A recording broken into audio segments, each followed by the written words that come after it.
저희는 지난 7주간 팔복의 말씀을 함께 나누었습니다. 오늘은 마지막 8번째 복 있는 사람에 대해서 함께 나누게 될 텐데요. 그 전에 지금까지 나눈 말씀을 한번 정리해보고 오늘 말씀으로 넘어가도록 하겠습니다. 가장 먼저 우리가 나누었던 복 있는 사람은 심령이 가난하여 애통하는 사람이었습니다. 이 심령이 가난하여 애통하는 사람은 자신 안에 있는 죄를 보는 사람입니다. 죄로 말미암아 영적으로 아무런 힘이 없다는 것을 알고 울부짖는 사람이 심령이 가난하여 애통하는 사람입니다. 그 다음 나누었던 복 있는 사람은 온유한 사람입니다. 온유한 사람은 단지 온화하고 부드러운 성품을 소유한 사람을 말하는 것이 아닙니다. 성령께서 훈련시키셔서 만들어내신 성품을 소유한 사람으로서 타인이 공격할 때 맞대어 싸우지 않는 사람입니다. 오히려 맞대어 싸우라고 말하는 자신의 죄된 본성과 싸우는 사람입니다. 자신의 죄된 본성과의 싸움에서 이기기 위해 사람에게는 기꺼이 지는 사람입니다. 그러니까 남들이 볼 때는 온화해 보이고 부드러워 보이는 거예요. 그 다음 나누었던 복 있는 사람은 의에 줄이고 목마른 사람입니다.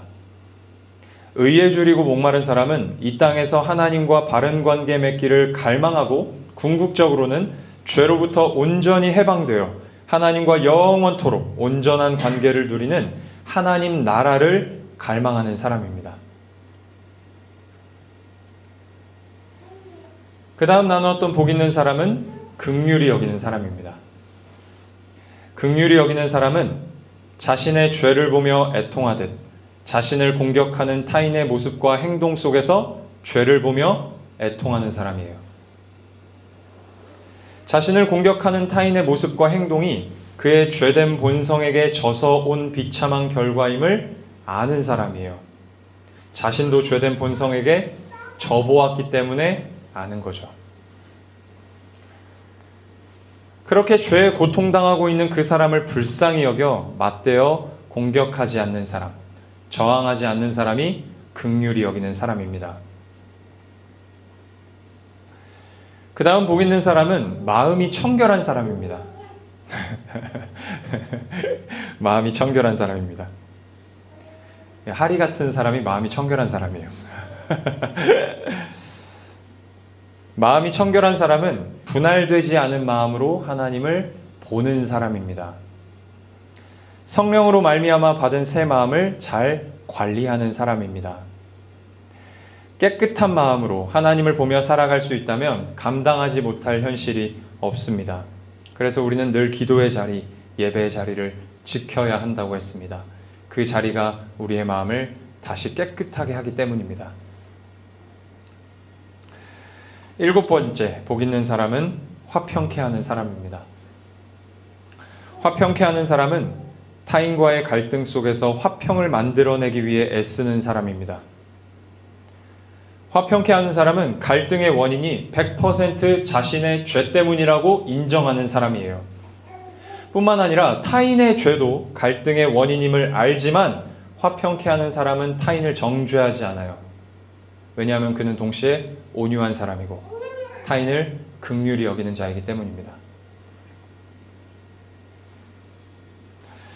자, 여기까지 설교하면서 가장 많이 나누었던 내용이 무엇입니까?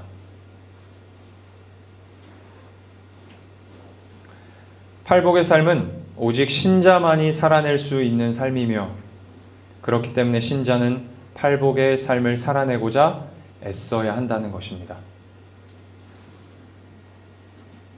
우리는 여전히 죄인의 모습을 가지고 있기 때문에 팔복의 모든 내용이 우리 삶에서 통합적으로 이루어지는 것은 불가능해요. 이 땅에서. 이 땅에서는 어느 정도만 나타낼 수 있어요. 또 간헐적으로 나타낼 수 있어요. 나타내다가 못 나타내다가 나타내다가 못 나타내다가 그럴 수밖에 없어요. 이 땅에서 팔복의 삶을 온전히 살아내신 분은 오직 예수님밖에 없습니다. 그렇다 하더라도 살아내기를 포기하지 않는 저희 모두가 될 수 있기를 축복합니다. 팔복의 삶이 우리 삶의 지배적인 모습과 성향이 될 때까지 살아내고 실패하고를 반복하면서 나아갈 수 있기를 주님의 이름으로 축복합니다. 이제 팔복의 마지막 말씀 살펴보도록 하겠습니다. 오늘 본문 10절을 제가 다시 한번 읽겠습니다. 의를 위하여 박해를 받는 자는 복이 있나니 천국이 그들의 것임이라. 아멘. 의를 위하여 박해를 받는 자가 행복한 사람이라고 예수님께서 말씀하세요. 도저히 납득이 안 되는 말씀이죠. 박해를 받는데 어떻게 행복할 수 있습니까? 심지어 12절에 보면 기뻐하고 즐거워하라고까지 말씀하세요. 제정신을 가진 사람이라면 받아들이기 힘든 말씀입니다.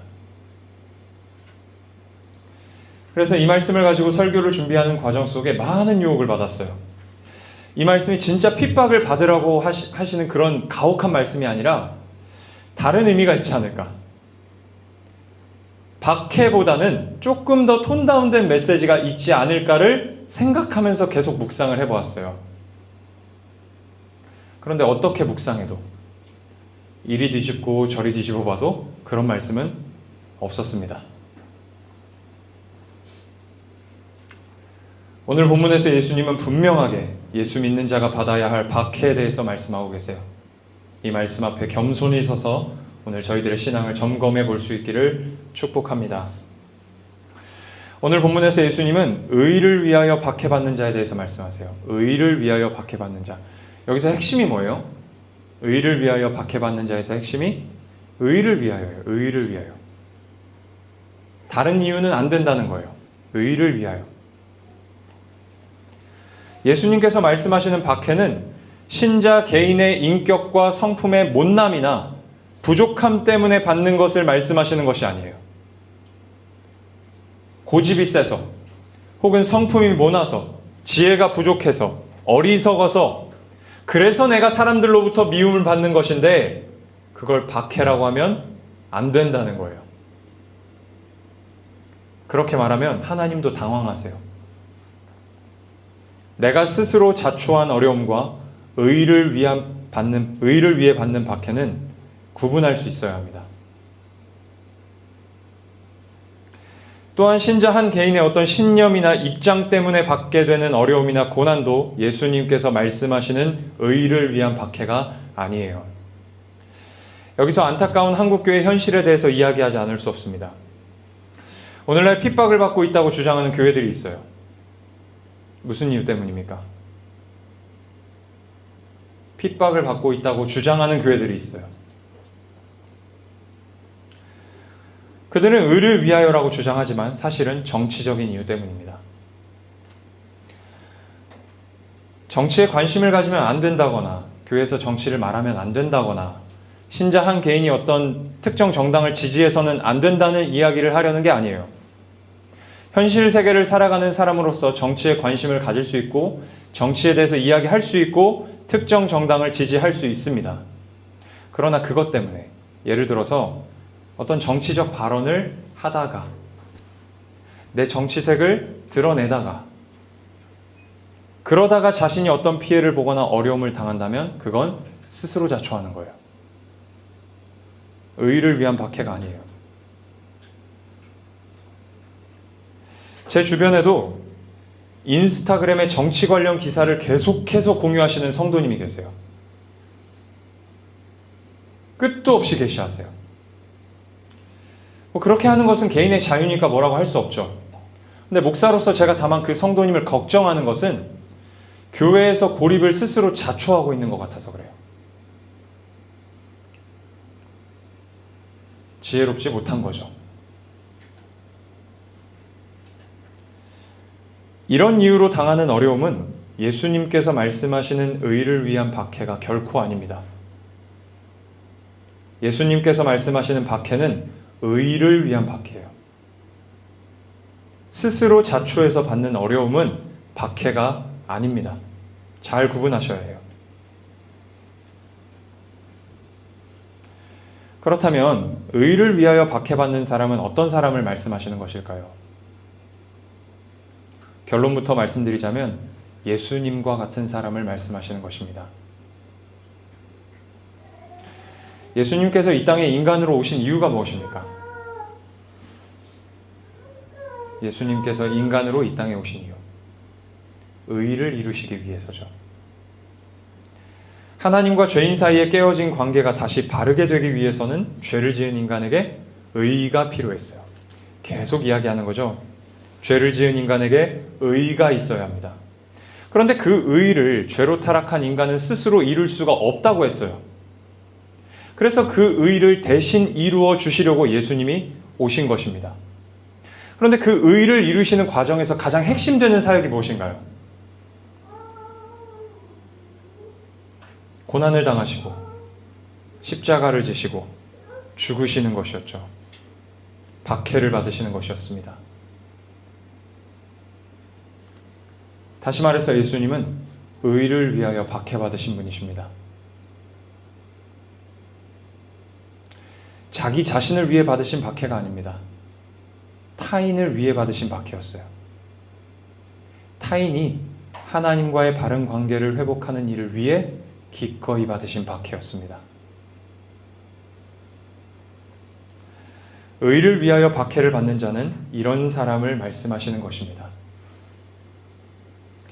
자신이 누리고 있는 하나님과의 바른 관계를 타인도 누리게 하려고 하다가, 쉽게 말해서 불신자를 신자 되게 하려고 하다가 박해까지 받는 자가 의를 위하여 박해받는 자예요.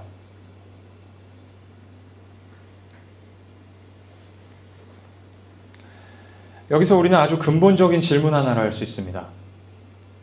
불신자를 신자 되게 하려고 할 때 왜 박해를 받을까요?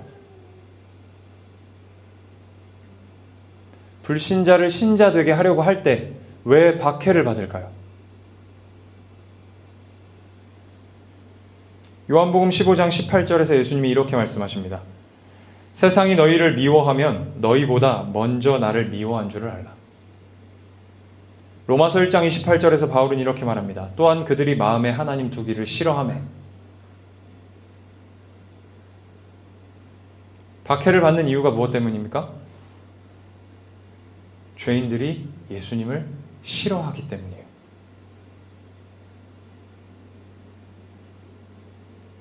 그래서 불신자는 신자를 싫어합니다. 신자와 함께 계신 예수님을 싫어하는 거예요. 목사님, 제 주변에 있는 교회 안 다니는 분들은 저를 좋아하는데요? 라고 말할 수 있어요. 여러분 주변에 있는 불신자가 여러분을 좋아하는 이유가 뭘까요?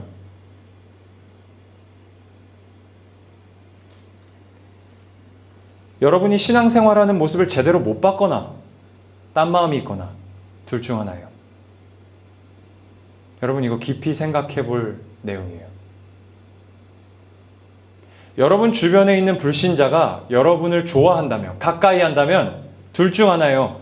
여러분이 신앙생활하는 모습을 제대로 못 봤거나 딴 마음이 있거나.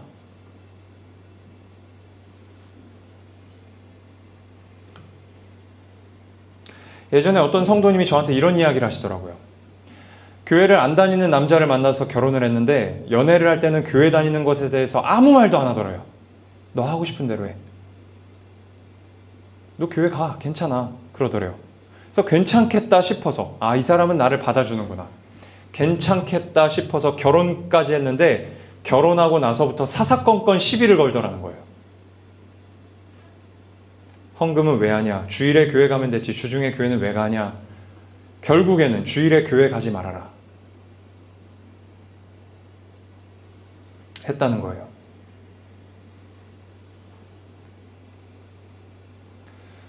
왜 결혼하기 전까지는 아무 말도 안 하다가 결혼하니까 시비를 걸까요? 마음이 변해서? 결혼하고 나서부터 제대로 보기 시작한 거예요. 신앙생활하는 거 제대로 보기 시작한 거예요. 그때부터. 아내가 신앙생활하는 모습을 가까이서 제대로 보기 시작하면서 본성이 살아나는 거예요. 어떤 본성? 죄인의 본성. 예수님을 미워하고 싫어하는 본성이 살아나서 그때부터 박해하는 거예요.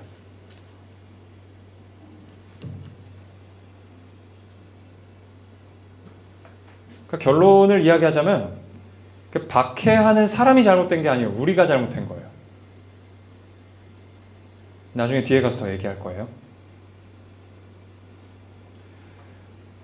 불신자는 신자를 싫어합니다. 기본적 본성이 그래요.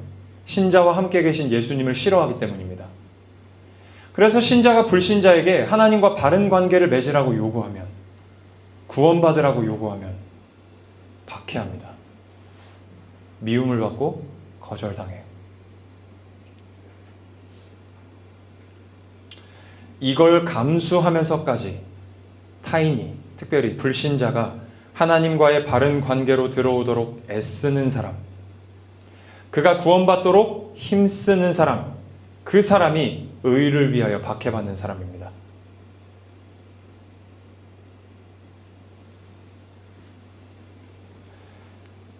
의를 위하여 박해받는 사람은 구체적으로 어떤 삶을 살아갈까요? 당연히 복음 전하는 삶을 삽니다. 복음을 전하는 방식에는 두 가지가 있습니다. 첫 번째는 전도라는 행위를 통해서입니다. 전도할 때 신자는 박해를 받습니다. 다시 말씀드리지만 죄인은 예수님을 미워하고 싫어하기 때문입니다. 제가 작년에 전도를 시작할 때 대단히 착각했던 것이 있어요. 굉장히 착각했던 것이 있습니다. 제가 그래도 좀 멀쩡하게 생겼잖아요. 잘생겼다는 말이 아니에요. 멀쩡하게, 왜 그렇게 비웃으시는 거예요, 사모님? 네, 잘생겼다는 말이 아니라 멀쩡하게 생겼다는 거예요. 물론 비록 머리에 빵꾸 2개가 있지만 멀쩡하게 생겼어요. 멀쩡하게 생긴 사람이 멀쩡한 것을 주면 멀쩡하게 받을 줄 알았어요. 전도지를 잘 포장해서 좋은 것을 담아서 주면, 멀쩡한 사람이 주면 잘 받을 줄 알았어요. 대단한 착각이었어요. 한 번은요, 지한이만한 초등학생 2명이 제 앞을 지나가는 거예요. 그래서 제가 가서 얘들아 교회 다니니? 한마디 했어요. 그랬더니 그 조그마한 것들이 제 얼굴을 쳐다도 보지 않고 손으로 오지 말라는 사인을 주면서 됐어요 라는 거예요. 뚜껑이 확 열리는 거예요. 저들이 지한이었으면 죽었다. 근데 참았습니다, 제가. 그 당시에는 저 조그마한 것들이 진짜 네 가지가 없다, 그렇게 생각을 했어요. 근데 돌이켜보니까 그 조그만한 애들도 죄인 짓을 한 거더라고요. 하나님을 싫어하는 본성을 표출한 거예요. 사실은 좀 부끄러운 것이 그런 거절들을 전도하면서 이렇게 몇 번을 받았어요. 아이, 어른, 막론하고 몇 번을 받았어요. 그렇게 몇 번씩 거절을 받다 보니까 전도하기 싫더라고요. 인간이 얼마나 게으르고 나태한지 몇 사람 거절한 것을 핑계 삼아서 안 하려고 한 거예요. 초대교회 성도들이 복음 때문에 받은 박해에 비하면, 오늘날 목숨 걸고 전 세계를 누비며 복음 전하시는 분들이 받는 박해에 비하면 비교도 되지 않는 수준의 박해를 받은 거죠. 박해라고 하기에도 부끄럽죠. 그런데도 쉽게 포기하고 상처받았다 그러면서 안 하려고 했던 제 자신을 설교 준비하는 가운데 다시 기억하게 되었습니다.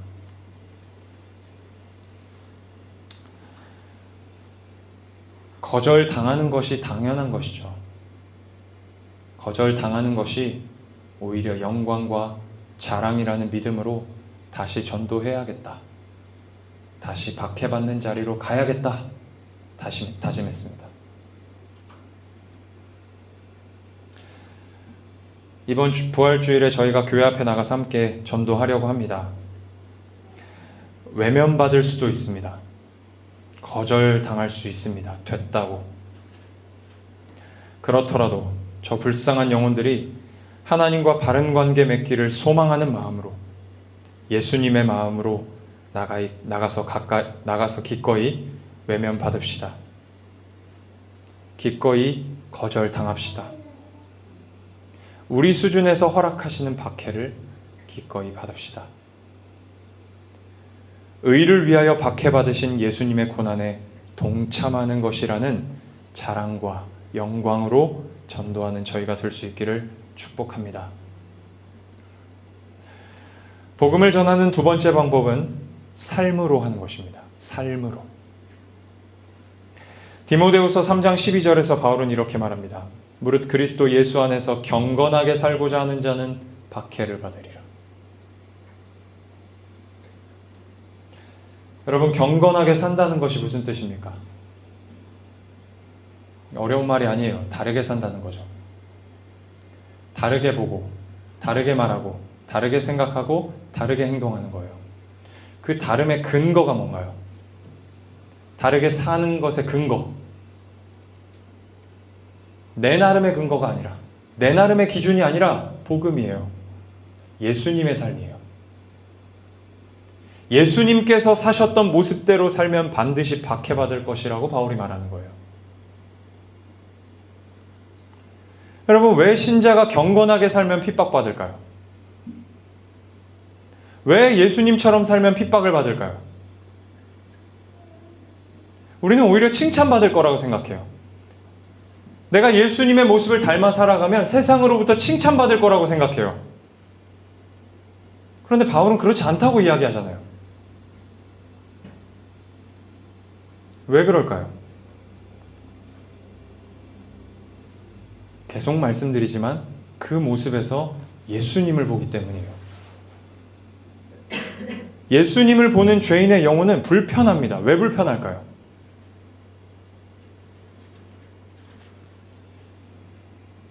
잘 들으셔야 돼요. 예수님 닮은 그 모습을 통해 정죄를 받기 때문이에요. 비참함을 느끼기 때문입니다. 신자의 경건한 삶은 죄인의 영혼에게 이렇게 말을 합니다. 여러분, 실제로 이런 말을 한다는 게 아니에요. 제가 지금 말을 하고 있는 것처럼 실제로 그런 말을 한다는 것이 아니에요. 보이지 않는 영역에서, 영혼 대 영혼의 관계에서 일어나는 일을 지금 이야기하고 있는 거예요. 신자의 경건한 삶은 죄인의 영혼에게 이렇게 말을 합니다. 당신은 원래 이런 삶을 살아야 합니다. 그런데 이런 모습에서 당신은 한참 멀어져 있네요. 당신은 죄인입니다. 당신은 심판받아 마땅합니다.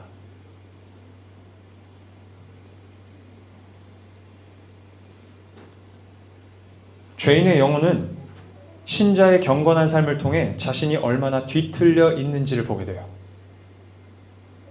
기준에서 얼마나 벗어나 있는지를 봅니다. 불편해요, 그래서. 그런데 그 현실을 보더라도, 그 불편한 현실을 보더라도 은혜가 아니고서는 죄인에게는 개선의 의지가 없어요. 은혜가 아니고서는. 은혜가 있어야 개선의 의지가 생겨요. 그러니까 거절하고 반대하고 박해하는 거예요. 밀어내는 거예요. 여러분, 왜 사람들이 예수님을 십자가에 못 박아 죽였을까요?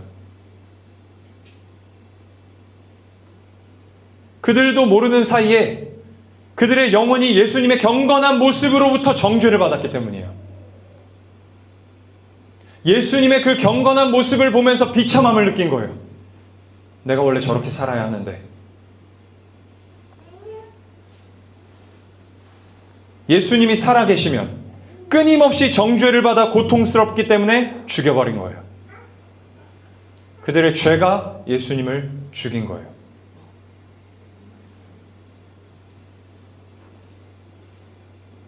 신자가 경건하게 살면 반드시 핍박받을 것입니다. 반드시. 신자의 경건한 삶이 세상을 정죄하고 비참함을 느끼게 할 것이기 때문입니다. 그러나 누군가는 신자의 그 경건한 삶을 보며 매력을 느낄 거예요. 그러면서 그 삶에 대해 궁금해하기 시작할 것입니다. 저 사람은 도대체 어떤 사람이길래, 어떤 생각을 가지고 있길래 저렇게 살 수 있지? 저 사람 궁금하다. 할 것입니다. 이런 사람은 은혜를 입은 사람이에요. 그때 신자가 해야 할 말이 무엇일까요? 너는 어떻게 그렇게 살아? 너는 어떻게 그런 생각을 가지고 살아? 그렇게 물어오면 우리가 해야 할 말이 뭐예요? 나 예수님 믿어. 나 교회 다녀. 그거면 돼요. 여러분, 오늘날 이 간단한 말이 씨알도 안 먹히는 이유가 무엇입니까? 신자들이 경건하지 않기 때문에 그래요. 예수님 닮은 모습으로 살지 않기 때문입니다. 왜 세상 사람들이 우리를 불편해하지 않을까요? 경건하지 않아서 그래요. 나 예수님 믿어, 나 교회 다녀라고 하면 세상이 뭐라고 말할까요? 나 예수님 믿어, 나 교회 다녀 라고 하면 세상 사람들이 뭐라고 할까요? 그래서 어쩌라고? 그래서 어쩌라고? 교회 다니는 너와 내가 다른 게 뭔데? 교회 다니는 너와 교회 안 다니는 내가 무슨 차이가 있는데?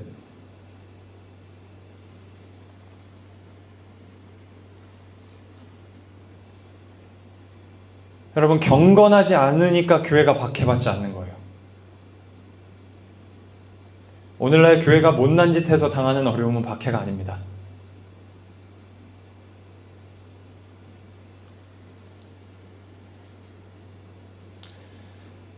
경건한 삶이 누군가에게는 역류를 일으켜서 박해를 표출하게 만들 것이지만 누군가에게는 하나님과의 바른 관계를 맺는 은혜의 통로가 될 것입니다.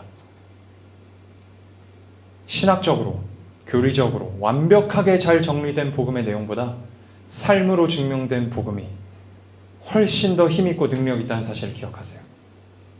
그 삶이 있으면, 그 경건한 삶이 있으면 나 예수님 믿어, 교회 다녀, 그 한마디면 돼요.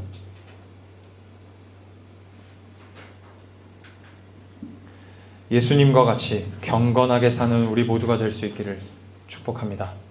말씀을 맺겠습니다.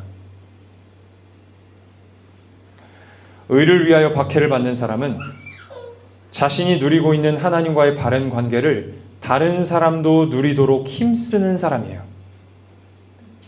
어디까지 힘쓰는 사람이에요? 박해까지 받는 수준까지. 박해까지 감수하면서 힘쓰는 사람이 의를 위하여 박해받는 자입니다. 여러분, 결론적으로 이런 사람은 어떤 사람입니까?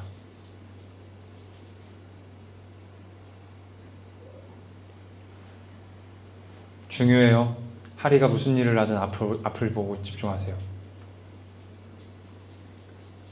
결론적으로 이런 사람은 어떤 사람이에요?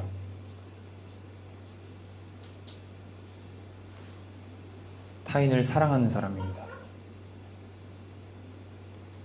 타인이 하나님과 바른 관계 맺기를 갈망하고 타인이 구원받기를 바라는 것보다 더 큰 사랑은 없어요. 그게 예수님의 사랑입니다. 오늘 말씀이 남의 나라 이야기처럼 들리는 이유가 무엇일까요? 박해와 내가 아무 상관없는 것처럼 느껴지는 이유가 뭐예요?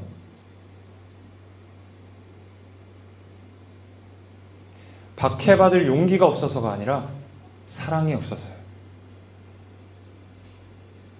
박해를 감수하면서까지 누군가를 사랑할 실력이 없는 거예요. 그래서 남의 나라 이야기처럼 들리는 거예요.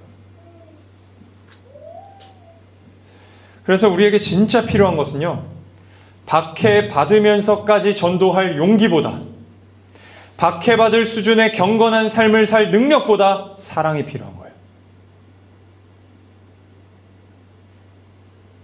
우리는 예수님께서 우리를 얼마나 사랑하셨는가를 알아야 합니다. 예수님께서는 우리가 하나님과 바른 관계 맺기를 소망하며 박해까지도 감수하셨어요. 죽는 것까지 감수하셨어요.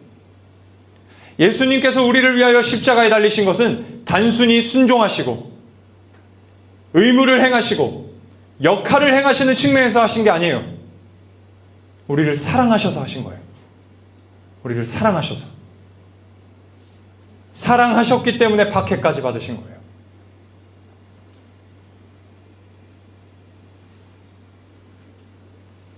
이 사랑이 얼마나 큰지를 깨닫기 전까지 우리는 절대 박해받지 못합니다. 의지나 열심의 문제가 아니에요. 능력의 문제도 아니에요. 사랑의 문제예요. 여러분, 바울과 우리의 차이가 있다면 사랑의 차이예요.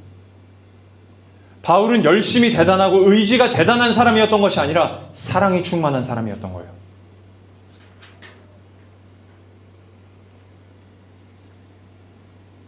고린도전서 13장 4절에서 7절에 바울은 이렇게 말합니다.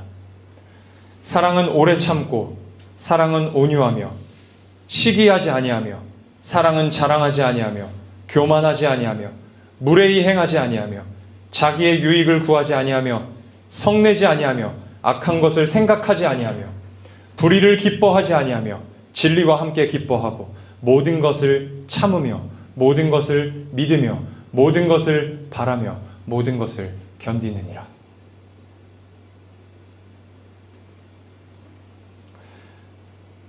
여러분, 타인을 진실로 사랑할 수만 있다면 기꺼이 거절받을 수 있어요.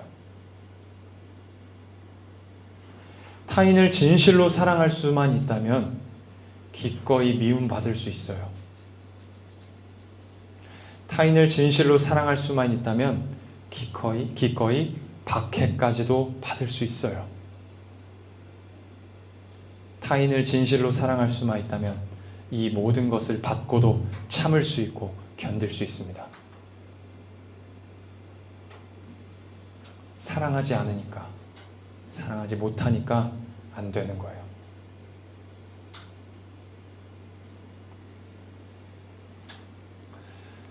사랑하는 여러분, 우리를 사랑하시되 끝까지 사랑하신 예수님의 사랑을 깊이 알아 우리도 세상을 진실로 사랑할 수 있기를 간구합시다.